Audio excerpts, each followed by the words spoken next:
لپایس کانسر دکوید گل پیش درگه مالا خود دانایه. روزانه به ویشوی دچیته دنوا خانی خودا. محمد سلمان آکنجی تاخه باروشکیه. به حسل خرابیا کولان تاخه خود کتود بیجیتن. جبرکو با جروانیا دهو که دشنی کولان آوان کنکریت کن.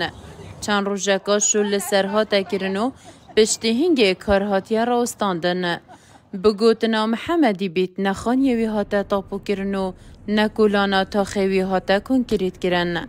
هفدم زیده تری ساله که امامالین خو پیشکشی با جروانیه کرینه لیه تانها خانیوی نهاتیه تاپو کرن.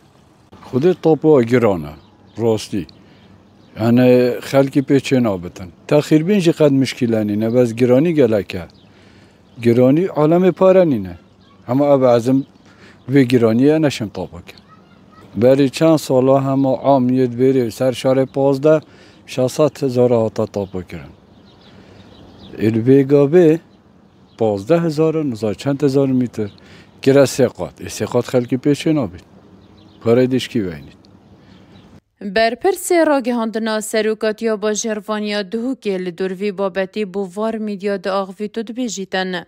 رجا هر زوریا زیده گاویان لسنوری با جروانیا روش هلاته.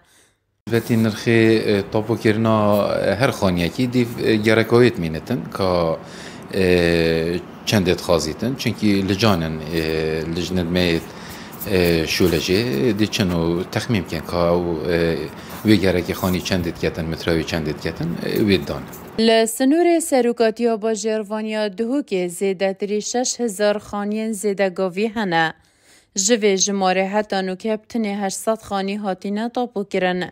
زیده تری 5,000 خانیان ماینه. دیار نینه کنگی ده همی او خانیه هنه تاپو کرن. اگر پروسه تاپو کرنا خانیان به ویشه وی در باز ببیتن چید بید به دهان سالندی به 2 ماهی که نهیتن. پیمان برواری وار میدیا دهوک.